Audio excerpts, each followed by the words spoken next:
ಅರೆ ಮಕ್ಕಳೇ, ಬನ್ನಿ ಬನ್ನಿ. ಇವತ್ತು ನಾನು ನೆಮ್ಮದಿಯನ್ನು ಯಾವುದು ಶೀಘ್ರವಾಗಿ ನಾಶ ಮಾಡಬಲ್ಲದು ಅನ್ನೋದ್ರ ಬಗ್ಗೆ ಮಾತನಾಡ್ತೀನಿ. ಅದು ಕೋಪ. ಹೌದು, ನಾವು ಬಹಳಷ್ಟು ಬಾರಿ ನಂತರ ಪಶ್ಚಾತ್ತಾಪಗೊಳ್ಳುವ ಆ ತಕ್ಷಣದ ಕೋಪ. ಆದರೆ ನಾನು ನಿಮಗೆ ಒಂದು ಕಥೆನ ಹೇಳ್ತೀನಿ, ಕೋಪದ ನಿಜವಾದ ಬೆಲೆಯನ್ನು ನನಗೆ ಕಲಿಸಿದ ಕತೆ. ಅದು ನನ್ನ ದಾಂಪತ್ಯ ಶುರುವಾಗಿದ್ದ ಪ್ರಾರಂಭದ ದಿನಗಳು. ನಾನು ಸಾಕಷ್ಟು ನಿರೀಕ್ಷೆಯಲ್ಲಿದ್ದೆ, ಆದರೆ ಸಹನೆ ಬಹಳ ಕಡಿಮೆ ಇತ್ತು. ಒಂದು ದಿನ ನಾನು ಅಡುಗೆ ಮಾಡುತ್ತಿದ್ದೆ.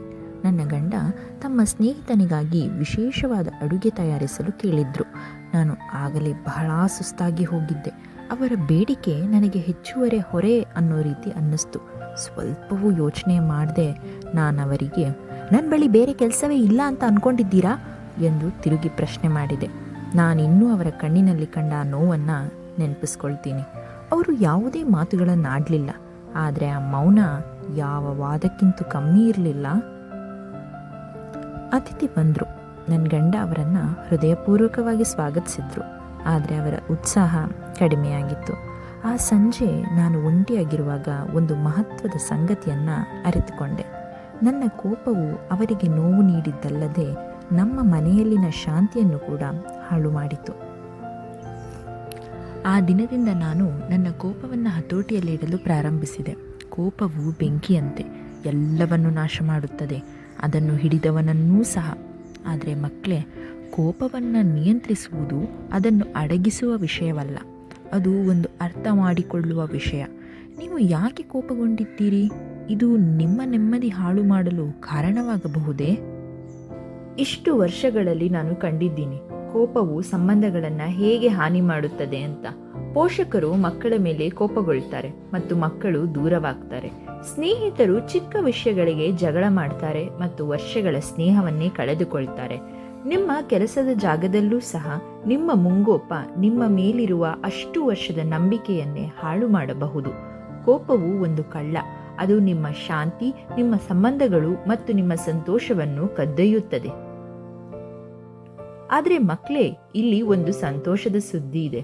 ಬೆಂಕಿಯನ್ನು ನಿಯಂತ್ರಿಸುವಂತೆ ಕೋಪವನ್ನು ಕೂಡ ನಮ್ಮ ಹಿಡಿತದಲ್ಲಿಡಬಹುದು. ಇದು ಒಂದು ವಿರಾಮದಿಂದ ಪ್ರಾರಂಭವಾಗುತ್ತದೆ.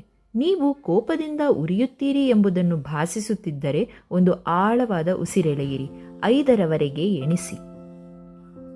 ಮತ್ತೊಂದು ಸಹಾಯಕರ ಮಾರ್ಗವು ಅದೇನೆಂದರೆ ನಿಮ್ಮ ಭಾವನೆಗಳನ್ನು ಶಾಂತವಾಗಿ ವ್ಯಕ್ತಪಡಿಸುವುದು. ಕೂಗುವುದಕ್ಕಿಂತ ನಾನು ಈ ಕಾರಣದಿಂದ ಕೋಪಗೊಂಡಿದ್ದೇನೆ ಎಂದು ಹೇಳಿ. ಈ ರೀತಿಯಾಗಿ ನಿಮ್ಮನ್ನು ಅರ್ಥ ಮಾಡಿಕೊಳ್ಳಲು ಬಾಗಿಲನ್ನು ತೆರೆಯುತ್ತೀರಿ. ಬದಲಿಗೆ ಕೋಪದಿಂದ ಅದನ್ನು ಮುಚ್ಚುವುದಕ್ಕಿಂತ ಇದೇ ಮೇಲು. ಮತ್ತು ಯಾವಾಗಲೂ ನೆನಪಿಡಿ, ಕೋಪ ನಿಯಂತ್ರಿಸಲು ಒಂದು ಪರಿಸ್ಥಿತಿಯಿಂದ ದೂರ ಹೋದರೂ ಅದು ದುರ್ಬಲತೆ ಅಲ್ಲ, ಅದು ಜ್ಞಾನ. ಮಕ್ಕಳೇ, ಜೀವನವು ಕೋಪದಿಂದ ಕಳೆಯಲು ಬಹಳ ಚಿಕ್ಕದಾಗಿದೆ. ಪ್ರತಿ ಕ್ಷಣವನ್ನು ಕೋಪದಲ್ಲಿ ಕಳೆಯುವುದರಿಂದ ನಾವು ಪ್ರೀತಿ, ನಗು ಮತ್ತು ಸಂಬಂಧಗಳನ್ನು ಕಳೆದುಕೊಳ್ತೇವೆ. ಹಾಗಾಗಿ ಮುಂದೆ ನಿಮಗೆ ಕೋಪ ಬಂದಾಗ ನನ್ನ ಕಥೆಯನ್ನ ನೆನೆಸ್ಕೊಳ್ಳಿ. ನೀವು ಪ್ರೀತಿಸುವ ಜನರ ಬಗ್ಗೆ ಯೋಚಿಸಿ ಮತ್ತು ನಿಮ್ಮ ಮಾತುಗಳು ಮತ್ತು ಕ್ರಿಯೆಗಳು ಅವರಿಗೆ ಹೇಗೆ ಪರಿಣಾಮ ಬೀರುತ್ತವೆ ಎಂಬುದರ ಬಗ್ಗೆ ಯೋಚಿಸಿ. ಇಲ್ಲಿ ನಿಮಗೆ ನಾನು ಒಂದು ಸವಾಲಿಡ್ತಿದ್ದೀನಿ. ಮುಂದಿನ ಬಾರಿ ನೀವು ಕೋಪಗೊಂಡಾಗ ಒಂದು ಆಳವಾದ ಉಸಿರೆಳೆಯಿರಿ ಮತ್ತು ವಿರಾಮ ನೀಡಿ.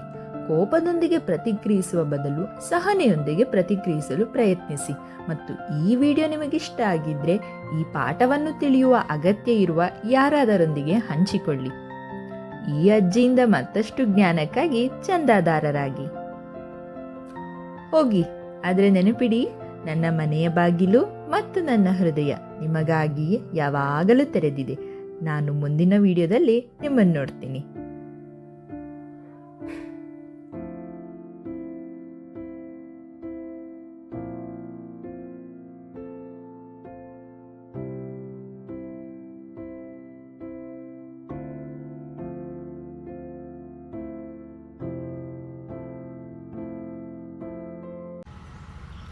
ಅರೆ ಮಕ್ಕಳೇ, ಬನ್ನಿ ಬನ್ನಿ, ನಿಮಗೋಸ್ಕರನೇ ಕಾಯ್ತಿದ್ದೆ. ಇವತ್ತಿನ ವಿಷಯ ನಮ್ಮ ಬದುಕನ್ನು ರೂಪಿಸುವ ಅಥವಾ ಕದಡಬಲ್ಲ ಒಂದು ಸಂಬಂಧ. ಅದು ಯಾವುದು ಗೊತ್ತಾ? ಸ್ನೇಹ.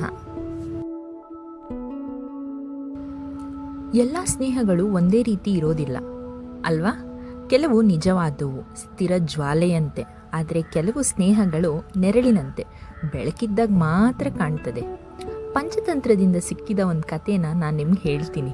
ಇದು ನನಗೆ ನಿಜವಾದ ಸ್ನೇಹದ ಅರ್ಥವನ್ನು ಕಲಿಸಿದಂಥ ಒಂದು ಕತೆ. ಹಿಂದೆ ಒಮ್ಮೆ ಒಂದು ಕಾಡಿನಲ್ಲಿ ಕಾಗೆ, ಜಿಂಕೆ, ಆಮೆ ಮತ್ತು ಒಂದು ಇಲಿ 4 ಜನ ಸ್ನೇಹಿತರು ಸಂತೋಷದಿಂದ ಜೀವನ ಸಾಗಿಸ್ತಿದ್ರು. ಒಂದಿನ ಬೇಟೆಗಾರನು ಬಂದು ಜಿಂಕೆಗೆ ಬಲೆ ಬೀಸ್ತಾನೆ. ಜಿಂಕೆ ಬಲೆಗೆ ಸಿಕ್ಕಿದ ತಕ್ಷಣ ಹೆದರಿಕೊಂಡು ತನ್ನ ಸ್ನೇಹಿತರನ್ನ ಸಹಾಯಕ್ಕೆ ಕರೆಯುತ್ತೆ. ಇಲಿ ಬಲೆಯನ್ನ ಕಚ್ಚಿ ಜಿಂಕೆಯನ್ನ ಬಿಡಿಸುವ ಪ್ರಯತ್ನದಲ್ಲಿದ್ದಾಗ ಆಮೆ ಮತ್ತು ಕಾಗೆ ಬೇಟೆಗಾರನ ಗಮನವನ್ನ ಬೇರೆ ಕಡೆ ತಗೊಂಡು ಹೋಗಿರುತ್ತೆ. ಇವರೆಲ್ಲರೂ ಒಟ್ಟಾಗಿ ಕೆಲಸ ಮಾಡ್ತಾರೆ. ಅವರ ನಂಬಿಕೆ ಅಚಲವಾಗಿತ್ತು. ಇದು ನಿಜವಾದ ಸ್ನೇಹಕ್ಕೆ ಒಂದು ಒಳ್ಳೆಯ ಉದಾಹರಣೆ. ಸಹಕಾರ, ನಂಬಿಕೆ ಮತ್ತು ಪರಸ್ಪರ ಆರೈಕೆ. ಆದರೆ ಮಕ್ಕಳೇ, ಎಲ್ಲ ಸ್ನೇಹಗಳು ಈ ರೀತಿ ಇರೋದಿಲ್ಲ. ಮತ್ತೊಂದು ಕಥೆನೂ ನಾನು ನಿಮಗೆ ಹೇಳ್ತೀನಿ. ಒಮ್ಮೆ ಒಂದು ಮಂಗ ಮತ್ತು ಮೊಸಳೆ ಒಳ್ಳೆ ಸ್ನೇಹಿತರಾಗಿರ್ತಾರೆ. ಆದರೆ ಮೊಸಳೆಗೆ ದುಷ್ಟ ಉದ್ದೇಶಗಳಿತ್ತು. ಒಮ್ಮೆ ಮೊಸಳೆಯ ಹೆಂಡತಿ ಮಂಗನ ಹೃದಯವನ್ನು ತಂದುಕೊಡು ಅಂತ ಕೇಳ್ತಾಳೆ. ಮೊಸಳೆ ಮಂಗನನ್ನ ಮೋಸದಿಂದ ತನ್ನ ಬೆನ್ನಿನಲ್ಲಿ ಕರೆದೊಯ್ದು ನದಿಯ ಮಧ್ಯದಲ್ಲಿ ತನ್ನ ಯೋಜನೆಯನ್ನ ಹೇಳುತ್ತೆ. ಆದರೆ ಬುದ್ಧಿವಂತ ಮಂಗ, ಅಯ್ಯೋ, ನನ್ನ ಹೃದಯ ಮರದ ಮೇಲೆ ಬಿಟ್ಟು ಬಂದಿದ್ದೀನಿ, ಬಾ ಹಿಂದಕ್ಕೆ ಹೋಗಿ ತಗೊಂಬರೋಣ ಅಂತ ಹೇಳಿ ಮತ್ತೆ ಮೊಸಳೆಯನ್ನ ಕರೆದೊಯ್ಯುತ್ತೆ. ಮಂಗ ಈ ರೀತಿ ಹೇಳಿ ತಪ್ಪಿಸಿಕೊಳ್ಳುತ್ತೆ. ಆದರೆ ಈ ಘಟನೆಯಿಂದ ಕಲಿತಂತ ಪಾಠ ಹಾಗೇ ಉಳಿಯುತ್ತೆ. ಹುಸಿ ನಗುವ ಮುಖವಾಡ ಧರಿಸುವ ಹಿತಶತ್ರುಗಳ ಬಗ್ಗೆ ಎಚ್ಚರ ಇರಬೇಕು. ಮಕ್ಕಳೇ, ಕೆಲವು ಸ್ನೇಹಗಳು ನಿಮ್ಮ ಶಕ್ತಿ ಮತ್ತು ಶಾಂತಿಯನ್ನ ಹೀರಿಕೊಳ್ತವೆ. ಅವು ಸ್ವಾರ್ಥಮಯ ಉದ್ದೇಶಗಳಲ್ಲೇ ಬೆಳೆದಿರುತ್ತೆ. ನಿಮಗೆ ನೋವು ಮತ್ತು ನಂಬಿಕೆ ದ್ರೋಹ ಮಾಡ್ತವೆ. ಇಂತಹ ಜನರನ್ನ ಹೇಗೆ ಗುರುತಿಸಬಹುದು? ಗಮನ ಕೊಡಿ. ನಿಜವಾದ ಸ್ನೇಹಿತನು ನಿಮ್ಮ ಯಶಸ್ಸನ್ನು ಕಂಡು ಸಂಭ್ರಮಿಸ್ತಾನೆ. ಕಷ್ಟಕಾಲದಲ್ಲಿ ನಿಮ್ಮ ಜೊತೆಯಲ್ಲಿ ನಿಲ್ತಾರೆ ಮತ್ತು ನೇರವಾಗಿ ನಿಮಗೆ ಸಲಹೆಯನ್ನು ನೀಡ್ತಾರೆ. ಆದರೆ ಹುಸಿ ಸ್ನೇಹಿತ ಸಮಸ್ಯೆ ಬಂದ ಕೂಡಲೇ ಕಣ್ಮರೆಯಾಗ್ತಾನೆ ಅಥವಾ ನಿಮ್ಮ ನಂಬಿಕೆಯನ್ನ ದುರ್ಬಳಕೆ ಮಾಡ್ಕೋತಾರೆ. ಸ್ನೇಹ ಒಂದು ಹೂವಿನಂತೆ ಸೂಕ್ಷ್ಮವಾಗಿರುತ್ತದೆ. ಅದನ್ನ ಪ್ರೀತಿ, ನಂಬಿಕೆ ಮತ್ತು ದಯೆಯಿಂದ ಪೋಷಿಸಬೇಕು. ಆದರೆ ನೆನಪಿಟ್ಟುಕೊಳ್ಳಿ, ನೀವು ಮುಳ್ಳಿನ ಪೊದೆಗೆ ನೀರು ಹಾಕಿ ಅದರಲ್ಲಿ ಹೂವನ್ನು ನಿರೀಕ್ಷಿಸೋ ಹಾಗಿಲ್ಲ. ನೀವು ನಿಮ್ಮ ಸಮಯವನ್ನ ಮೌಲ್ಯವಿಲ್ಲದವರಿಗೆ ಹೂಡಬೇಡಿ. ಹಾಗಾದ್ರೆ ನೀವೇನ್ ಮಾಡಬಹುದು? ಮೊದಲು ನಿಮ್ಮನ್ನು ನೀವು ಪ್ರೀತಿಸಿ. ನಿಮ್ಮನ್ನು ಪ್ರೋತ್ಸಾಹಿಸುವ, ನಿಮ್ಮ ಸಂತೋಷವನ್ನು ಹಂಚಿಕೊಳ್ಳುವ ಮತ್ತು ನಿಮ್ಮ ದುಃಖವನ್ನು ಕಡಿಮೆ ಮಾಡುವವರನ್ನು ಮಾತ್ರ ನಿಮ್ಮ ಸುತ್ತಲೂ ಇಡಿ.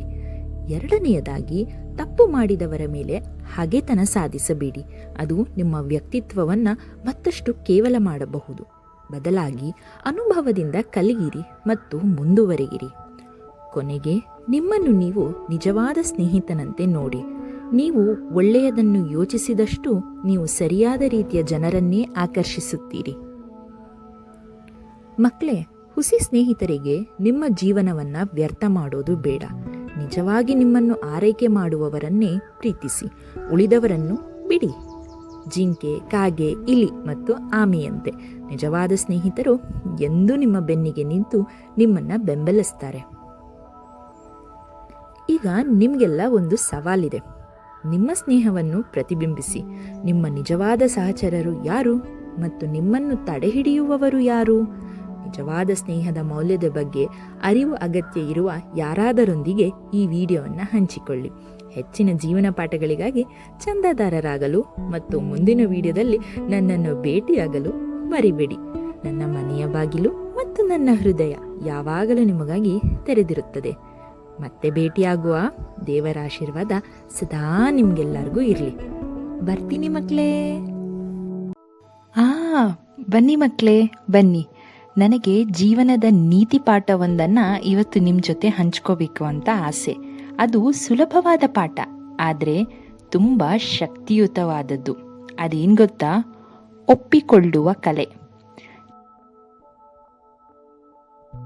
ನೀವು ನೋಡಿ, ನಾವು ಜೀವನವನ್ನ ವಿರೋಧಿಸಿದರೆ ಅದು ಪ್ರವಾಹಕ್ಕೆ ವಿರುದ್ಧವಾಗಿ ಈಜಿದಂತಾಗುತ್ತದೆ. ಆದರೆ ನಾವು ಅದನ್ನು ಒಪ್ಪಿಕೊಂಡರೆ ಅದರೊಂದಿಗೆ ಹರಿದು ಹೋಗುತ್ತೇವೆ ಮತ್ತು ಅದರಿಂದ ಮನಃಶಾಂತಿ ಬರುತ್ತದೆ.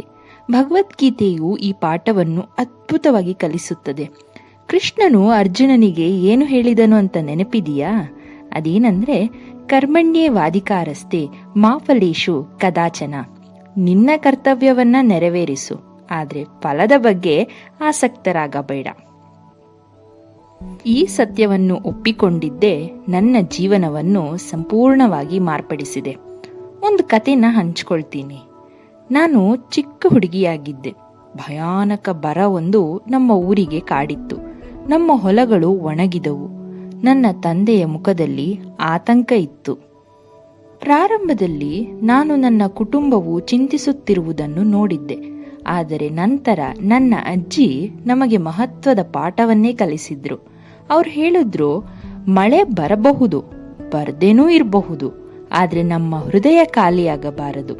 ಬೆಳೆಯು ಬೆಳೆಯದಿದ್ದರೂ ನಾವು ಏನನ್ನಾದರೂ ಸಾಕಬೇಕು.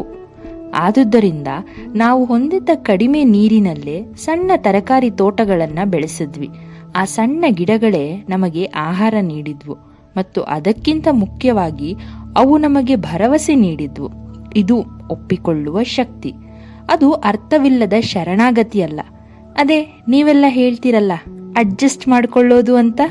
ಅದೇ ನಂಬುವುದು ಮತ್ತು ಮುಂದುವರಿಯುವುದು. ಮಕ್ಕಳೇ, ಜೀವನವು ಸಮುದ್ರದಂತಿದೆ. ಅದು ಸಂತೋಷದ ಮತ್ತು ದುಃಖದ ಅಲೆಗಳನ್ನ, ಶಾಂತಿಯನ್ನು, ಗೊಂದಲವನ್ನು ತರಬಹುದು. ನಾವು ಅಲೆಗಳನ್ನು ತಡೆಯಲು ಸಾಧ್ಯವಿಲ್ಲ, ಆದರೆ ನಾವು ಅಲೆಗಳ ಮೇಲೆ ಓಡಲು ಕಲಿಯಬಹುದು. ಅದನ್ನ ಹೇಗ್ ಮಾಡಬೇಕು? ಚಿತ್ತಶುದ್ಧಿಯ ಮೂಲಕ.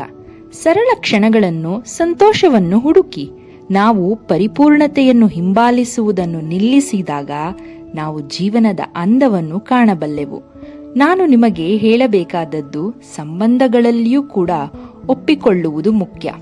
ನಾನು ನನ್ನ ಗಂಡನೊಂದಿಗೆ 50 ವರ್ಷಗಳ ಜೀವನವನ್ನ ಕಂಡಿರುವೆ. ಆದರೆ ಅವರನ್ನು ನನಗೆ ಬೇಕಾದ ಹಾಗೆ ಬದಲಾಯಿಸಲು ನಾನು ಎಲ್ಲ ವರ್ಷಗಳನ್ನ ವ್ಯರ್ಥ ಮಾಡಿದ್ದಿದ್ರೆ ನಾವು ಬಹಳ ಅಸಮಾಧಾನವಾಗುತ್ತಿದ್ವಿ. ಆದರೆ ನಾನು ಅವರನ್ನು ಅವರು ಹೇಗಿದ್ದಾರೋ ಹಾಗೆಯೇ ಸ್ವೀಕರಿಸಲು ಕಲಿತೆ. ಅವರನ್ನು ಪ್ರೀತಿಸಲು ಕಲಿತೆ. ನಾವು ಒಬ್ಬರನ್ನೊಬ್ಬರು ಒಪ್ಪಿಕೊಂಡರೆ ನಮ್ಮ ಜೀವನದಲ್ಲಿ ಶಾಂತಿ ನೆಲೆಸುತ್ತದೆ. ಒಪ್ಪಿಕೊಳ್ಳುವುದು ಅಂದರೆ ನಿರಾಕಾರ್ಯತೆ ಅಲ್ಲ. ಅದು ಕೇವಲ ಮುಕ್ತ ಮನಸ್ಸಿನಿಂದ, ಶಾಂತ ಮನೋಭಾವದಿಂದ ಜೀವನವನ್ನು ಸ್ವೀಕರಿಸುವ ಕಲೆಯಾಗಿದೆ. ಹಾಗಾದ್ರೆ ಮಕ್ಕಳೇ, ಈ ಬಗ್ಗೆ ನೀವು ಚಿಂತಿಸಿ. ನಿಮ್ಮ ಹೃದಯದಲ್ಲಿ ಯಾವ ಶಂಕೆಗಳನ್ನು ಹಿಡಿದುಕೊಂಡಿರುವಿರಿ? ಯಾವ ಅಲೆಗಳ ವಿರುದ್ಧ ಹೋರಾಡುತ್ತಿರುವಿರಿ? ನೆನಪಿಟ್ಟುಕೊಳ್ಳಿ, ಒಪ್ಪಿಕೊಳ್ಳುವುದು ದೌರ್ಬಲ್ಯವಲ್ಲ, ಅದು ಜೀವನವನ್ನು ಗ್ರಹಿಸಲು ಅಗತ್ಯವಿರುವ ಬಲವಾಗಿದೆ. ಇದೋ ಈ ಚಾ ತಗೊಳ್ಳಿ. ನಾನು ಹೇಳಿದ ಮಾತುಗಳ ಬಗ್ಗೆ ಯೋಚಿಸಿ. ಇದು ನಿಮಗೆ ಸಹಾಯಕವೆನಿಸಿದರೆ ನಿಮ್ಮ ಹತ್ತಿರದವರೊಂದಿಗೆ ಹಂಚಿಕೊಳ್ಳಿ. ಜ್ಞಾನವನ್ನು ಹಂಚಿಕೊಳ್ಳುವಾಗ ಅದು ಇನ್ನಷ್ಟು ಬೆಳೆಯುತ್ತದಂತೆ. ಮುಂದಿನ ಬಾರಿ ಎದುರಾಗುವ ತನಕ ನೀವು ಸಹಾನುಭೂತಿಯಿಂದ ಇರಿ. ಮತ್ತೆ ನಿಮ್ಮನ್ನ ಭೇಟಿಯಾಗ್ತೀನಿ ಮಕ್ಕಳೇ. ಹಾ, ನೆನ್ಪಿದ್ಯಲ್ಲ, ನನ್ನ ಮನೆಯ ಬಾಗಿಲು, ನನ್ನ ಮನಸ್ಸು ಸದಾ ನಿಮಗೋಸ್ಕರ ತೆರೆದಿರುತ್ತದೆ. ಬರ್ತೀನಿ ಮಕ್ಕಳೇ. ಅರೆ ನನ್ನ ಮುದ್ದು ಮಕ್ಕಳೇ, ಬನ್ನಿ ಬನ್ನಿ. ಇವತ್ತು ನಾನು ನಿಮಗೆ ಒಂದು ಒಳ್ಳೆ ವಿಷಯವನ್ನ ತಗೊಂಡು ಬಂದಿದ್ದೀನಿ. ಅದೇನಂದ್ರೆ, ದೇವರು ನಮಗೆ ಮೊದಲೇ ಎಲ್ಲವನ್ನೂ ನಿರ್ಧಾರ ಮಾಡಿರ್ತಾನೆ ಅನ್ನೋ ವಿಷಯ. ಎಷ್ಟೋ ಸಲ ನಾವು ಅಂದ್ಕೊಳ್ತಿರ್ತೀವಲ್ವಾ ಮಕ್ಕಳೇ, ನನಗೇ ಯಾಕೆ ಈ ಥರ ಕಷ್ಟ ಬರ್ತಾ ಇದೆ, ನನಗೇ ಯಾಕೆ ಇಷ್ಟೆಲ್ಲ ಸಮಸ್ಯೆ ಬರ್ತಾ ಇದೆ, ನನಗೆ ಮಾತ್ರ ಯಾಕೆ ಈ ರೀತಿ ಆಗ್ತಾ ಇದೆ ಅಂತ. ನಿಮ್ಮನ್ಸಲ್ಲೂ ಇಂಥ ಗೊಂದಲ ಯಾವತ್ತಾದರೂ ಬಂದಿದ್ರೆ ಈ ಕಥೆನ ಕೇಳಿ, ನಿಮಗೇ ಅರ್ಥ ಆಗುತ್ತೆ. ಒಮ್ಮೆ ಸಮುದ್ರದಲ್ಲಿ ಹೋಗ್ತಿದ್ದಂಥ ಒಂದು ಹಡಗಿಗೆ ಭಾರಿ ಬಿರುಗಾಳಿ ಬೀಸಿ ಆ ಹಡಗಿನಲ್ಲಿದ್ದಂಥ ಪ್ರತಿಯೊಬ್ಬರು ಕೂಡ ಸತ್ತು ಹೋಗ್ತಾರೆ. ಆದರೆ ಒಬ್ಬ ವ್ಯಕ್ತಿ ಮಾತ್ರ ಉಳ್ಕೋತಾನೆ. ಅವನಿಗೆ ಜ್ಞಾನ ಬಂದಾಗ ಅವನು ಒಂದು ದ್ವೀಪದಲ್ಲಿ ಇರ್ತಾನೆ. ಆತ ಎಷ್ಟೇ ಕಿರ್ಚಿದ್ರು, ಸಹಾಯಕ್ಕೋಸ್ಕರ ಬೇಡಿದ್ರು ಕೂಡ ಯಾರು ಕೂಡ ಅವನ ಸಹಾಯಕ್ಕೆ ಬರೋದಿಲ್ಲ. ಯಾಕಂದ್ರೆ ಆ ದ್ವೀಪದಲ್ಲಿ ಯಾರೂ ಇರಲಿಲ್ಲ, ಹಾಗೂ ಅವನ ಕೂಗು ಹೆಚ್ಚು ದೂರ ಕೇಳಿಸ್ತಾ ಇರಲಿಲ್ಲ. ಹೀಗೆ ದಿನಗಳೇ ಕಳೆದು ಹೋಗುತ್ತೆ. ಆತ ಎಷ್ಟೇ ಕಿರುಚಿದ್ರು, ಕೂಗಾಡಿದ್ರು ಅದು ಯಾರಿಗೂ ಕೇಳೋದಿಲ್ಲ. ಅವನ ಸಹಾಯಕ್ಕೆ ಯಾರೂ ಬರೋದಿಲ್ಲ. ಯಾಕಂದ್ರೆ ಆ ದ್ವೀಪದ ಬಳಿ ಯಾರೂ ಇರಲಿಲ್ಲ. ಆದರೆ ಎಷ್ಟು ದಿನ ಅಂತ ಹಸಿವು ತಡೆಯೋಕ್ಕಾಗತ್ತೆ? ಆತ ಅಲ್ಲೇ ಸುತ್ತಮುತ್ತ ಇದ್ದ ತೆಂಗಿನ ಮರದ ಎಡನೀರುಗಳನ್ನು ಕುಡಿದು ಮೀನು ಹಿಡಿದು ತಿನ್ನುತ್ತಾ ಜೀವ ಉಳಿಸ್ಕೋತಾನೆ. ಕೆಲವು ದಿನಗಳ ನಂತರ ಅದೇ ದ್ವೀಪದಲ್ಲಿ ಒಂದು ಸಣ್ಣ ಗುಡಿಸಲು ಕಟ್ಟಿಕೊಂಡು ಗುಡಿಸಲಿನ ಹೊರಗೆ ಕಟ್ಟಿಗೆಗಳನ್ನು ಜೋಡಿಸಿ ಬೆಂಕಿ ಹಚ್ಚಿಸಿ ಅದರ ಸಹಾಯದಿಂದ ತಿನ್ನಲು ಏನಾದರೂ ಸಿಗಬಹುದಾ ಅಂತ ಹುಡುಕುತ್ತಾ ಹೊರಟ. ಮರಳಿ ಬಂದು ನೋಡಿದಾಗ ಆತ ಕಟ್ಟಿದ್ದ ಗುಡಿಸಲಿಗೆ ಬೆಂಕಿ ಹಚ್ಚಿಕೊಂಡು ಸಂಪೂರ್ಣವಾಗಿ ಉರಿದು ಹೋಗಿತ್ತು. ಇದನ್ನ ಕಂಡು ಅವನಿಗೆ ಇನ್ನಷ್ಟು ಬೇಜಾರು, ಸಿಟ್ಟು ಬರುತ್ತೆ. ತನ್ನ ಈ ಪರಿಸ್ಥಿತಿಗೆ ದೇವರನ್ನ ಶಪಿಸ್ತಾನೆ. ಅಲ್ಲ ದೇವ್ರೇ, ನನ್ನ ದ್ವೀಪದಿಂದ ಪಾರು ಮಾಡುವಂತ ದಿನಾ ನಿನ್ನ ಬೇಡ್ಕೋತಾ ಇದ್ದೀನಿ. ಎಷ್ಟು ಕಷ್ಟಪಟ್ಟು ಒಂದು ಗುಡಿಸ್ಲನ್ನ ಕಟ್ಕೊಂಡೆ ವಾಸಕ್ಕೆ ಅಂತ, ಈಗ ಅದನ್ನೂ ಸುಟ್ಟು ಹಾಕಿದ್ದೀಯ. ನನಗೇ ಯಾಕೆ ಹೀಗಾಯ್ತು ಅಂತ ಕೊರಗ್ತಾ ಇರ್ತಾನೆ. ಆದ್ರೆ ಆತ ಏನೂ ಮಾಡುವ ಪರಿಸ್ಥಿತಿಯಲ್ಲಿರಲಿಲ್ಲ. ಸುಟ್ಟು ಹೋದ ಗುಡಿಸಲಿನ ಮುಂದೆ ಅಳುತ್ತಾ ಅಲ್ಲೇ ಮಲಕ್ಕೋತಾನೆ. ಮಾರನೇ ದಿನ ಇವನು ಎದ್ದು ನೋಡಿದಾಗ ಆ ದ್ವೀಪಕ್ಕೆ ರಕ್ಷಣಾ ತಂಡ ಬಂದಿರುತ್ತದೆ. ಇದನ್ನು ಕಂಡು ಅವನಿಗೆ ಅಚ್ಚರಿ ಮತ್ತು ಖುಷಿ ಎರಡೂ ಆಗುತ್ತದೆ. ಅವರ ಬಳಿ ಓಡಿ ಹೋಗಿ, ನಾನಿಲ್ಲಿದ್ದೀನಿ ಅಂತ ನಿಮಗೆ ಹೇಗೆ ಗೊತ್ತಾಯ್ತು ಅಂತ ಕೇಳ್ತಾನೆ. ಅದಕ್ಕೆ ಅವರು, ನೀವು ಕೊಟ್ಟ ಸಂಕೇತದಿಂದ ಗೊತ್ತಾಯ್ತು, ಅದಕ್ಕೆ ನಿಮ್ಮನ್ನ ರಕ್ಷಣೆ ಮಾಡಲು ಬಂದ್ವಿ ಅಂತ ಹೇಳ್ತಾರೆ. ಇದನ್ನ ಕೇಳಿ ಆ ವ್ಯಕ್ತಿಗೆ ಗೊಂದಲ ಆಗುತ್ತೆ. ನಾನು ಯಾವ ಸಂಕೇತವನ್ನು ಕೊಡಲಿಲ್ಲ, ಆದ್ರೆ ಇವರಿಗದು ಹೇಗೆ ಸಿಕ್ತು ಅಂತ ಯೋಚನೆ ಮಾಡ್ತಾನೆ. ಆಗ ಅವನ ಕಣ್ಣಿಗೆ ಕಂಡಿದ್ದೇ ಸಂಪೂರ್ಣವಾಗಿ ಸುಟ್ಟು ಹೋದ ಅವನ ಗುಡಿಸಲು. ಗುಡಿಸಲಿಗೆ ಬೆಂಕಿ ಬಿದ್ದ ಕಾರಣ ಅದು ರಕ್ಷಣಾ ತಂಡಕ್ಕೆ ಬೆಂಕಿಯ ಸಂಕೇತವಾಗಿ ಕಂಡು ಅವರು ಅಲ್ಲಿಗೆ ಬಂದಿರ್ತಾರೆ. ಈ ವಿಷಯ ಅವನಿಗೆ ಅರ್ಥ ಆದ ಮೇಲೆ ಅವನು ದೇವರಿಗೆ ಮನಸ್ಸಿನಲ್ಲೇ ನಮಸ್ಕರಿಸಿಕೊಳ್ಳುತ್ತಾನೆ. ನನ್ನ ಯೋಚನೆಗಿಂತ ದೇವರ ಯೋಚನೆ ಇನ್ನೂ ದೊಡ್ಡದಾಗಿತ್ತು ಅಂತ ಅರ್ಥ ಮಾಡ್ಕೋತಾನೆ. ಮಕ್ಕಳೇ, ನಾವು ನಮ್ಮ ಜೀವನದಲ್ಲಿ ಸಾಕಷ್ಟು ಯೋಜನೆಗಳನ್ನು ಮಾಡ್ಕೊಂಡಿರ್ತೀವಿ. ನಾವು ಅಂದುಕೊಂಡಿದ್ದು ಆಗದೆ ಇದ್ದಾಗ, ನಮ್ಮ ಕೈಮೀರಿ ಕೆಲವು ಘಟನೆಗಳು ನಡೆದಾಗ ನಾವು ನಮ್ಮ ಯೋಚನಾ ಶಕ್ತಿಯನ್ನು ಕಳೆದುಕೊಳ್ತೀವಿ. ಸಮಸ್ಯೆ ಎದುರಾದಾಗ ನಾವು ನಂಬಿಕೆ ಕಳ್ಕೋತೀವಿ, ತಾಳ್ಮೆ ಕಡಿಮೆ ಮಾಡ್ಕೋತೀವಿ. ಆಗ ದೇವರನ್ನೇ ಪ್ರಶ್ನೆ ಮಾಡೋಕು ಶುರು ಮಾಡ್ತೀವಿ. ಆದರೆ ಇಂಥ ಸಮಯದಲ್ಲಿ ನಾವು ಮಾಡಬೇಕಾದದ್ದು ಆ ಸಮಸ್ಯೆಯಿಂದ ಹೊರಬರುವ ಶಕ್ತಿ ಆ ದೇವರು ನಮಗೆ ನೀಡುತ್ತಾನೆ ಅನ್ನೋ ಮಾರ್ಗ. ಇಷ್ಟು ಕೋಟಿ ಜೀವಿಗಳು ಇರೋ ಈ ಭೂಮಿಯಲ್ಲಿ ಆ ದೇವರು ಪ್ರತಿಯೊಬ್ಬರಿಗೂ ಒಂದು ಯೋಜನೆ ಮಾಡೇ ಇರ್ತಾನೆ. ನಾವು ನಮ್ಮ ಶ್ರಮ ಮತ್ತು ಶ್ರದ್ಧೆಯಿಂದ ಪ್ರಯತ್ನಿಸುತ್ತಾ ದೇವರಲ್ಲಿ ನಂಬಿಕೆಯನ್ನ ಇಡಬೇಕು. ಹಾಗಾಗಿ ಮುಂದೆ ನಿಮ್ಮ ಜೀವನದಲ್ಲಿ ನೀವು ಅಂದುಕೊಂಡ ಯಾವುದಾದ್ರೂ ಕೆಲಸ ಆಗ್ತಾ ಇಲ್ಲ ಅಂತಾದ್ರೆ, ಅಥವಾ ಎಲ್ಲವೂ ನಿಮ್ಮ ಇಷ್ಟಕ್ಕೆ ವಿರುದ್ಧವಾಗಿ ಆಗ್ತಾ ಇದೆ ಅಂತ ಆದ್ರೆ, ಯಾವಾಗಲೂ ನೆನಪಿರಲಿ, ದೇವರು ನಿಮಗಾಗಿ ಇನ್ನಷ್ಟು ಒಳ್ಳೆ ಯೋಜನೆಯನ್ನ ಮಾಡಿದ್ದಾನೆ ಅಂತ ಅರ್ಥ. ಹಾಗೂ ದೇವರ ಯೋಜನೆ ನಮ್ಮ ಯೋಜನೆಗಿಂತ ದೊಡ್ಡದಿದೆ ಅಂತ. ಮಕ್ಕಳೇ, ಈ ಕತೆ ನಿಮಗೆ ಇಷ್ಟ ಆಗಿದ್ರೆ ಇದನ್ನ ನಿಮ್ಮ ಸ್ನೇಹಿತರೊಂದಿಗೆ, ನಿಮ್ಮ ಕುಟುಂಬದವರೊಂದಿಗೆ ಹಂಚಿಕೊಳ್ಳಿ. ನಿಮ್ಮ ಅನಿಸಿಕೆ, ಅಭಿಪ್ರಾಯವನ್ನ ಕಮೆಂಟ್ ಸೆಕ್ಷನಲ್ಲಿ ಕಮೆಂಟ್ ಮಾಡಿ. ಮರೀದೆ ಚಾನೆಲ್ನ ಸಬ್ಸ್ಕ್ರೈಬ್ ಮಾಡಿ. ನಿಮ್ಮ ಒಂದು ಸಬ್ಸ್ಕ್ರೈಬಿಂದ ಈ ಅಜ್ಜಿಗೆ ಇನ್ನಷ್ಟು ಕತೆ ಹೇಳುವಂತಹ ಖುಷಿ ಸಿಗುತ್ತೆ. ಬರ್ತೇನೆ, ಇನ್ನೊಂದು ವಿಡಿಯೋದಲ್ಲಿ ನಿಮ್ಮನ್ನ ಭೇಟಿ ಮಾಡ್ತೀನಿ. ನೆನಪಿರಲಿ, ನನ್ನ ಮನೆಯ ಬಾಗಿಲು ನನ್ನ ಮನಸ್ಸು ಸದಾ ನಿಮಗೋಸ್ಕರ ತೆರೆದಿರುತ್ತೆ. ಅರೇ ನನ್ನ ಪ್ರೀತಿಯ ಮಕ್ಕಳೇ, ಬನ್ನಿ ಬನ್ನಿ, ನಮ್ಮ ಚಾನೆಲ್ಗೆ ನಿಮಗೆ ಮರಳಿ ಸ್ವಾಗತ. ಇವತ್ತು ನಾನು ನಿಮ್ಮೊಂದಿಗೆ ಆತ್ಮವಿಶ್ವಾಸದ ಶಕ್ತಿಯನ್ನು ಹಂಚಿಕೊಳ್ಳಲು ಬಯಸ್ತೇನೆ. ನಾನು ಈ ಕಥೆಯನ್ನ ಒಂದು ಪುಸ್ತಕದಲ್ಲಿ ಓದಿದ ನೆನಪು ಇವತ್ತು ನಿಮ್ಮೊಂದಿಗೆ ಹಂಚಿಕೊಳ್ತಿದ್ದೀನಿ. ಒಂದಾನೊಂದು ಕಾಲದಲ್ಲಿ ಒಂದು ಸಣ್ಣ ಪಟ್ಟಣದಲ್ಲಿ ತಂದೆ ಮತ್ತು ಮಗ ವಾಸಿಸ್ತಿದ್ರು. ತಂದೆ ಸಣ್ಣ ವ್ಯಾಪಾರದ ಮಾಲೀಕರಾಗಿದ್ರು. ಅವರು ತಮ್ಮ ಕುಟುಂಬವನ್ನ ಪೋಷಿಸಲು ಶ್ರಮ ಪಡ್ತಾ ಇದ್ರು. ಮತ್ತು ಅವರ ಮಗ ವಿಭಿನ್ನವಾಗಿದ್ದ. ಅವನು ತಂದೆಗೆ ತನ್ನ ವ್ಯವಹಾರದಲ್ಲಿ ಸಹಾಯ ಮಾಡುವುದಕ್ಕಿಂತ ಹೆಚ್ಚಾಗಿ ಸ್ನೇಹಿತರೊಂದಿಗೆ ಆಟ ಆಡಲು ಮತ್ತು ಹೊರಗಡೆ ತಿರುಗಾಡೋದ್ರಲ್ಲೇ ತನ್ನ ಸಮಯವನ್ನ ಕಳೀತಾ ಇದ್ದ. ತನ್ನ ಮಗನು ಶ್ರಮದ ಮೌಲ್ಯವನ್ನ ಕಲಿಯಬೇಕಂತ ಬಯಸಿದಂತ ತಂದೆಗೆ ತುಂಬಾ ನಿರಾಶೆಯಾಗಿತ್ತು. ಹಾಗೆ ಒಂದು ದಿನ ಆ ತಂದೆ ಮಗನಿಗೆ ಒಂದು ಪ್ರಮುಖ ಪಾಠವನ್ನ ಕಲಿಸಬೇಕು ಅಂತ ನಿರ್ಧರಿಸ್ತಾರೆ. ಆ ತಂದೆ ತನ್ನ ಮಗನನ್ನ ಕರೆದು ಅವನಿಗೊಂದು ಹಳೆಯ ಟೀ ಶರ್ಟ್ ಅನ್ನ ಕೊಟ್ಟು, ಮಗನೇ, ಈ ಟೀ ಶರ್ಟಿನ ಬೆಲೆ ಎಷ್ಟಿರಬಹುದು ಅಂತ ಕೇಳ್ತಾರೆ.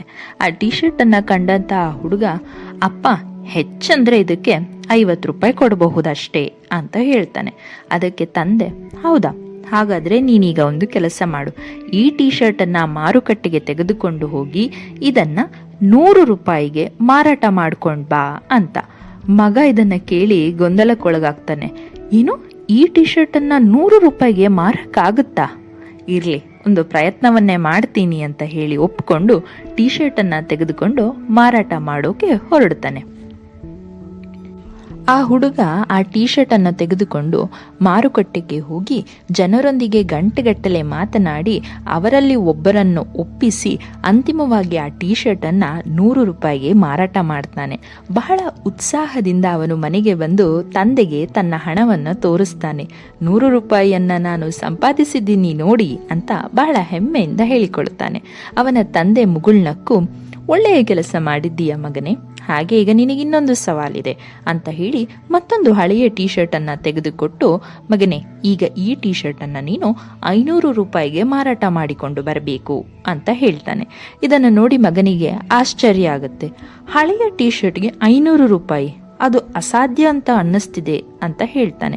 ಆದರೆ ಅದನ್ನು ಬಿಡುವಂತಹ ಪ್ರಯತ್ನ ಮಾಡೋದಿಲ್ಲ. ಅವನು ಆ ಟೀ ಶರ್ಟನ್ನು ಹೇಗಾದರೂ ಮಾಡಿ 500 ರೂಪಾಯಿಗೆ ಮಾರಾಟ ಮಾಡಬಹುದಾದಂತಹ ಮಾರ್ಗಗಳ ಬಗ್ಗೆ ಯೋಚಿಸ್ತಾನೆ. ಹಾಗೆ ಆ ಕ್ಷಣಕ್ಕೆ ಅವನಿಗೆ ಹೊಳೆದದ್ದೇ ಟೀ ಶರ್ಟ್ಗಳ ಮೇಲೆ ಕಾರ್ಟೂನ್ ಚಿತ್ರಗಳನ್ನು ಮುದ್ರಿಸುವಂತಹ ತನ್ನ ಗೆಳೆಯ. ಕೂಡಲೇ ಆ ಹುಡುಗ ತನ್ನ ಗೆಳೆಯನ ಬಳಿ ಹೋಗಿ ಆ ಹಳೆಯ ಟೀ ಶರ್ಟಿನ ಮೇಲೆ ಒಂದು ಜನಪ್ರಿಯ ಕಾರ್ಟೂನ್ ಪಾತ್ರವನ್ನ ಮುದ್ರಿಸ್ತಾನೆ. ನಂತರ ಅವನು ಶಾಲೆಯ ಸಮೀಪವಿರುವ ಉದ್ಯಾನವನಕ್ಕೆ ಹೋಗಿ ಅಲ್ಲಿ ಶ್ರೀಮಂತ ಕುಟುಂಬದ ಮಕ್ಕಳು ಆಡುತ್ತಿದ್ದುದನ್ನು ಗಮನಿಸಿ ಅಲ್ಲೇ ಆ ಮಕ್ಕಳ ಬಳಿ ಈ ಟೀ ಶರ್ಟನ್ನು ಮಾರುವಂತಹ ಪ್ರಯತ್ನ ಪಡ್ತಾನೆ. ಒಂದು ಮಗು ಈ ಟೀ ಶರ್ಟನ್ನು ಕಂಡು ಬಹಳ ಇಷ್ಟಪಟ್ಟು ತನ್ನ ತಂದೆ ತಾಯಿಯ ಬಳಿ 500 ರೂಪಾಯಿ ಕೊಟ್ಟು ಆ ಟೀ ಶರ್ಟನ್ನು ಖರೀದಿಸುವಂತೆ ಒಪ್ಪಿಸುತ್ತೆ. ಹಾಗೆ ಈ ಹುಡುಗ 500 ರೂಪಾಯಿಗಳ ಸಂಪಾದನೆಯನ್ನು ಕೂಡ ಮಾಡ್ತಾನೆ. ಟೀ ಶರ್ಟನ್ನು 500 ರೂಪಾಯಿಗೆ ಮಾರಾಟ ಮಾಡಿದ ನಂತರ ಮಗ ಸಂತೋಷದಿಂದ ಹಣದೊಂದಿಗೆ ಮನೆಗೆ ಬರ್ತಾನೆ. ಹಾಗೆ ತನ್ನ ತಂದೆಗೆ ಹೇಳ್ತಾನೆ, ನಾನು ಟೀ ಶರ್ಟನ್ನು 500 ರೂಪಾಯಿಗೆ ಮಾರಾಟ ಮಾಡಿದ್ದೇನೆ ಅಂತ. ಅವನ ತಂದೆಗೆ ಬಹಳ ಸಂತೋಷ ಆಗುತ್ತೆ. ಹಾಗೆ ಒಳ್ಳೆ ಕೆಲಸ ಮಾಡಿದ್ದೀಯ ಮಗನೇ, ಈಗ ನಾನು ನಿನಗೆ ಕೊನೆಯದಾಗಿ ಒಂದು ಸವಾಲನ್ನು ಕೊಡ್ತಿದ್ದೀನಿ ಅಂತ ಹೇಳ್ತಾನೆ. ಮತ್ತೆ ಆ ತಂದೆ ಮಗನಿಗೆ ಇನ್ನೊಂದು ಹಳೆಯ ಟೀ ಶರ್ಟನ್ನು ಕೊಟ್ಟು, ಈ ಟೀ ಶರ್ಟನ್ನು ನೀನು 5,000 ರೂಪಾಯಿಗೆ ಮಾರಾಟ ಮಾಡಬೇಕು ಅಂತ ಹೇಳ್ತಾನೆ. ಮಗ ದಿಗ್ಭ್ರಮೆಗೊಳ್ತಾನೆ. 5,000 ರೂಪಾಯಿ ಒಂದು ಹಳೆಯ ಟೀ ಶರ್ಟಿಗೆ, ಇದನ್ನು ಹೇಗೆ ಮಾರಾಟ ಮಾಡೋಕ್ಕಾಗುತ್ತೆ ಅಂತ ಆಶ್ಚರ್ಯ ಕೂಡ ಪಡ್ತಾನೆ. ಆದರೆ ತನ್ನ ತಂದೆಯ ಕಣ್ಣಿನಲ್ಲಿನ ನಂಬಿಕೆಯನ್ನು ನೋಡಿ ಅವನು ಅದನ್ನು ಮಾಡಬಹುದು ಅಂತ ನಂಬಿಕೊಳ್ಳುತ್ತಾನೆ. ಮತ್ತು ಅದನ್ನು ಮಾರುವುದು ಹೇಗೆ ಅಂತ ಯೋಚಿಸ್ತಿರ್ಬೇಕಾದ್ರೇನೆ ಖ್ಯಾತ ನಟಿಯೊಬ್ಬಳು ಸಿನಿಮಾದ ಪ್ರಚಾರಕ್ಕಾಗಿ ಊರಿಗೆ ಬಂದಿದ್ದಾರೆ ಅನ್ನೋ ಸುದ್ದಿ ಕೇಳುತ್ತೆ. ಆ ಹುಡುಗ ಕೂಡ ಆ ಕಾರ್ಯಕ್ರಮಕ್ಕೆ ಹೋಗ್ತಾನೆ. ಬಹಳ ದೊಡ್ಡ ಗುಂಪೇ ಸೇರಿರುತ್ತೆ. ತಳ್ಳಾಟ ನೂಕಾಟ ಕೂಡ ಪ್ರಾರಂಭವಾಗಿತ್ತು. ಆದರೆ ಈ ಹುಡುಗ ತನ್ನ ಪ್ರಯತ್ನವನ್ನ ಬಿಡಲಿಲ್ಲ. ನಟಿಯ ಬಳಿ ಹೇಗೂ ತಲುಪ್ತಾನೆ. ಹಾಗೆ ಆಕೆ ಹತ್ರ ವಿನಂತಿಸ್ಕೊಳ್ತಾನೆ, ದಯವಿಟ್ಟು ನನಗೋಸ್ಕರ ಈ ಟೀ ಶರ್ಟಿಗೊಂದು ಸಹಿ ಮಾಡಿಕೊಡಿ ಅಂತ ಕೇಳ್ತಾನೆ. ಹುಡುಗನ ಪ್ರಾಮಾಣಿಕತೆಯನ್ನು ನೋಡಿದಂತಹ ನಟಿ ಖುಷಿಯಿಂದಾನೆ ಒಪ್ಪಿಕೊಂಡು ಆ ಟೀ ಶರ್ಟಿನ ಮೇಲೆ ಒಂದು ಸಹಿಯನ್ನ ಕೂಡ ಹಾಕ್ತಾಳೆ. ಈಗ ಈ ಹುಡುಗನ ಕೈಯಲ್ಲಿ ಆಟೋಗ್ರಾಫ್ ಹಾಕಿದಂತಹ ಟೀ ಶರ್ಟ್ ಇದೆ. ಹಾಗೆ ಅವನು ಸೀದಾ ಮಾರುಕಟ್ಟೆಗೆ ಹೋಗಿ ಆ ಆಟೋಗ್ರಾಫ್ ಹಾಕಿದಂತಹ ಟೀ ಶರ್ಟ್ ಅನ್ನ ಹರಾಜಿಗೆ ಹಾಕ್ತಾನೆ. ಹರಾಜ್ ಹಾಕುವ ಮುನ್ನ ಒಂದು ಮಾತು ಹೇಳ್ತಾನೆ, ಖ್ಯಾತ ನಟಿ ಸಹಿ ಹಾಕಿದಂತಹ ಟೀ ಶರ್ಟ್ ಕೇವಲ 5,000 ರೂಪಾಯಿಗಳಿಗೆ ಅಂತ. ಕೂಡಲೇ ಜನಸಾಗರವೇ ನೆರೆದಿತ್ತು. ಎಲ್ಲರೂ ಒಂದು ಟೀ ಶರ್ಟ್ ಅನ್ನ ಖರೀದಿಸಬೇಕು ಅಂತ ಇಷ್ಟಪಡ್ತಾ ಇದ್ರು. ಬಿಡ್ಡಿಂಗ್ ಕೂಡ ಪ್ರಾರಂಭವಾಯಿತು ಮತ್ತು ಟೀ ಶರ್ಟ್ ಅನ್ನ ಆ ಹುಡುಗ ಕೊನೆಯದಾಗಿ 20,000 ರೂಪಾಯಿಗಳಿಗೆ ಮಾರಾಟ ಮಾಡ್ತಾನೆ. ಹಣದೊಂದಿಗೆ ಮಗ ಮನೆಗೆ ಓಡಿ ಬಂದು ತಂದೆಯ ಬಳಿ ಹೇಳ್ತಾನೆ, ಅಪ್ಪ ಇಲ್ಲಿ ನೋಡಿ, ನೀವು 5,000 ರೂಪಾಯಿಗಳಿಗೆ ಟೀ ಶರ್ಟ್ ಅನ್ನ ಮಾರಿಕೊಂಡು ಬಾ ಅಂತ ಹೇಳಿದ್ರಿ. ನಾನು ಆ ಟೀ ಶರ್ಟ್ ಅನ್ನ 20,000 ರೂಪಾಯಿಗಳಿಗೆ ಮಾರಾಟ ಮಾಡಿದ್ದೀನಿ ಅಂತ. ಇದನ್ನ ಕಂಡು ತಂದೆಯ ಕಣ್ಣಲ್ಲಿ ಹೆಮ್ಮೆಯಿಂದ ನೀರು ತುಂಬಿಕೊಂಡಿತು ಮತ್ತು ಅವರು ತಮ್ಮ ಮಗನಿಗೆ ಒಂದು ಪ್ರಶ್ನೆಯನ್ನ ಕೇಳ್ತಾರೆ, ಮಗನೇ ಇದರಿಂದ ನೀನೇನು ಕಲಿತೆ ಅಂತ. ಮಗ ಒಂದು ಕ್ಷಣ ಯೋಚಿಸಿ ನಂತರ ಉತ್ತರಿಸ್ತಾನೆ, ಅಪ್ಪ ನಾವೇನನ್ನಾದರೂ ಮಾಡುವ ಇಚ್ಛಾಶಕ್ತಿಯನ್ನು ಹೊಂದಿದ್ದರೆ ನಮಗೆ ದಾರಿಗಳು ತೆರೆದುಕೊಳ್ಳುತ್ತವೆ ಅನ್ನೋದನ್ನ ನಾನು ಕಲ್ತೆ ಅಂತ ಹೇಳ್ತಾನೆ. ಅದಕ್ಕೆ ಅವರ ತಂದೆ, ನೀನು ಹೇಳಿದ್ದು ಸರಿ ಮಗನೇ, ನೀನು ಹಳೆಯ ಟೀ ಶರ್ಟ್ಗಳನ್ನು ಹೆಚ್ಚು ಮೌಲ್ಯಯುತವಾಗಿ ಮಾಡಿದಂತೆಯೇ ನಿನ್ನ ಜೀವನದಲ್ಲಿ ನಿನ್ನ ಮೌಲ್ಯವನ್ನು ಹೆಚ್ಚಿಸಬಹುದು ಅನ್ನೋದನ್ನ ಇವತ್ತು ನೀನು ಕಲಿತಿದ್ದೀಯಾ ಅಂತ ಹೇಳ್ತಾರೆ. ಮಕ್ಕಳೇ, ಆದ್ರಿಂದ ಯಾವಾಗಲೂ ಕಷ್ಟಪಟ್ಟು ಕೆಲಸ ಮಾಡಿ ಸೃಜನಶೀಲರಾಗಿರಿ ಮತ್ತು ನಿಮ್ಮನ್ನು ನೀವು ನಂಬಿರಿ. ನಿಮ್ಮ ಸಾಮರ್ಥ್ಯಗಳನ್ನು ಎಂದೂ ಕಡಿಮೆ ಅಂತ ಅಂದಾಜು ಮಾಡ್ಕೋಬೇಡಿ. ನಾವು ನಮ್ಮ ಜೀವನವನ್ನು ನೋಡಿದ್ರೆ ಇಚ್ಛೆ ಇರುವಲ್ಲಿ ಒಂದು ಮಾರ್ಗವಿದೆ ಅನ್ನೋದನ್ನು ಕಂಡುಕೊಳ್ತೀವಿ. ಸವಾಲುಗಳು ಮತ್ತು ಅಡೆತಡೆಗಳು ಜೀವನದ ಭಾಗವಾಗಿದೆ, ಆದರೆ ಅವು ಗುರಿಗಳನ್ನು ತಲುಪುವುದರಿಂದ ನಮ್ಮನ್ನು ನಿರುತ್ಸಾಹಗೊಳಿಸಬಾರದಷ್ಟೆ. ಬದಲಾಗಿ ನಾವು ಅವುಗಳನ್ನು ಬೆಳೆಯಲು, ಕಲಿಯಲು ಮತ್ತು ಬಲಶಾಲಿಯಾಗಲು ಅವಕಾಶಗಳನ್ನಾಗಿ ನೋಡಬೇಕು. ಕತೆಯಲ್ಲಿನ ಮಗನಿಗೆ ಮೊದಲು ಅಸಾಧ್ಯವೆಂದು ತೋರುವ ಕಾರ್ಯಗಳನ್ನು ನೀಡಲಾಯಿತು, ಆದರೆ ಅವನು ಸೋಲನ್ನು ಒಪ್ಪಿಕೊಳ್ಳಲಿಲ್ಲ. ಅವನು ಸೃಜನಾತ್ಮಕ ಪರಿಹಾರಗಳನ್ನು ಹುಡುಕುತ್ತಿದ್ದನು ಮತ್ತು ಸರಳವಾದ ಟೀ ಶರ್ಟನ್ನು ಮೌಲ್ಯಯುತವಾದ ವಸ್ತುವನ್ನಾಗಿ ಮಾಡಲು ತನ್ನ ನಿರ್ಣಯವನ್ನು ಬಳಸುತ್ತಿದ್ದ. ನಾವು ಎಷ್ಟೇ ಸಣ್ಣ ಅಥವಾ ಅತ್ಯಲ್ಪವೆಂದು ಭಾವಿಸಿದರೂ ನಮ್ಮ ಪ್ರಯತ್ನಗಳು, ಸೃಜನಶೀಲತೆ ಮತ್ತು ನಂಬಿಕೆಯ ಮೂಲಕ ನಮ್ಮ ಪರಿಸ್ಥಿತಿಗಳನ್ನು ಬದಲಾಯಿಸುವ ಶಕ್ತಿಯನ್ನು ನಾವು ಹೊಂದಿದ್ದೇವೆ ಎಂದು ನಾವು ಇಲ್ಲಿ ತಿಳಿದುಕೊಳ್ಳಬೇಕು. ನಮ್ಮ ಸಾಮರ್ಥ್ಯವನ್ನು ಕಡಿಮೆ ಅಂದಾಜು ಮಾಡುವವರು ಸಾಮಾನ್ಯವಾಗಿ ಜೀವನದಲ್ಲಿ ಗಮನಾರ್ಹ ಮಟ್ಟಕ್ಕೇರಲು ಸಾಧ್ಯವಾಗುವುದಿಲ್ಲ. ಮತ್ತೊಂದೆಡೆ ಯಾರು ತಮ್ಮ ಮೌಲ್ಯವನ್ನು ಗುರುತಿಸುತ್ತಾರೆ ಮತ್ತು ತಮ್ಮನ್ನು ತಾವು ನಂಬುತ್ತಾರೋ ಅವರು ಯಶಸ್ಸಿನ ಎತ್ತರವನ್ನು ತಲುಪುತ್ತಾರೆ. ನಿಮ್ಮ ಅತ್ಯುತ್ತಮ ಪ್ರಯತ್ನವನ್ನು ನೀಡದೆ ಎಂದಿಗೂ ಯಾವ ಕಾರ್ಯವನ್ನು ಬಿಡಬೇಡಿ ಎಂಬುದು ಇಲ್ಲಿನ ಪಾಠ. ನೀವು 1000 ಬಾರಿ ವಿಫಲವಾಗಿದ್ದರೂ ಸಹ ನೀವು ಮಾಡುವ ಪ್ರತಿಯೊಂದು ಪ್ರಯತ್ನವೂ ನಿಮ್ಮನ್ನು ಯಶಸ್ಸಿನ ಹತ್ತಿರಕ್ಕೆ ತರುತ್ತಿರುತ್ತದೆ. ಥಾಮಸ್ ಎಡಿಸನ್ ಅವರು ಬಲ್ಬ್ ಆವಿಷ್ಕಾರ ಮಾಡಿದಾಗ ಅವರ ವೈಫಲ್ಯಗಳ ಬಗ್ಗೆ ಕೇಳಿದಾಗ ಅವರು ಏನು ಹೇಳಿದ್ರು ಗೊತ್ತಾ? ನಾನು ವಿಫಲವಾಗಿಲ್ಲ, ಕೆಲಸ ಮಾಡದ 1000 ಮಾರ್ಗಗಳನ್ನು ಕಂಡುಕೊಂಡಿದ್ದೇನೆ. ಪ್ರತಿ ವೈಫಲ್ಯವೂ ಯಶಸ್ಸಿನತ್ತ ಹೆಜ್ಜೆ ಎಂದು ಅವರು ಅರ್ಥ ಮಾಡಿಕೊಂಡಿದ್ದರು. ಆದ್ದರಿಂದ ನೀವು ನಿಮ್ಮ ಜೀವನದಲ್ಲಿ ಉನ್ನತ ಮಟ್ಟವನ್ನು ತಲುಪಲು ಬಯಸಿದರೆ ಅಥವಾ ಯಾವುದೇ ಮಹತ್ವದ ಗುರಿಯನ್ನು ಸಾಧಿಸಲು ಬಯಸಿದರೆ ಯಾವಾಗಲೂ ನಿಮ್ಮನ್ನು ನೀವು ಮೊದಲು ಗೌರವಿಸಿ, ನಿಮ್ಮ ಸಾಮರ್ಥ್ಯವನ್ನು ನಂಬಿರಿ ಮತ್ತು ಸವಾಲುಗಳನ್ನು ಎದುರಿಸಲು ಎಂದಿಗೂ ಭಯಪಡಬೇಡಿ. ಪರಿಶ್ರಮ ಮತ್ತು ಆತ್ಮಸ್ಥೈರ್ಯದಿಂದ ನಾವು ಶ್ರೇಷ್ಠತೆಯನ್ನು ಸಾಧಿಸ್ತೇವೆ. ಮಕ್ಕಳೇ, ಇವತ್ತಿನ ಈ ಕತೆ ನಿಮಗಿಷ್ಟ ಆಗಿದೆ ಅಂತ ಅನ್ಕೋತೀನಿ. ಮತ್ತೆ ಇನ್ನೊಂದು ಕಥೆಯನ್ನು ತಗೊಂಡು ಬರ್ತೀನಿ. ಆದಷ್ಟು ಬೇಗ ಭೇಟಿ ಮಾಡೋಣ. ನೆನಪಿರಲಿ ಮಕ್ಕಳೇ, ನನ್ನ ಮನೆಯ ಬಾಗಿಲು, ನನ್ನ ಮನಸ್ಸು ಸದಾ ನಿಮಗೋಸ್ಕರ ತೆರೆದಿರುತ್ತದೆ. ಬರ್ತೀನಿ.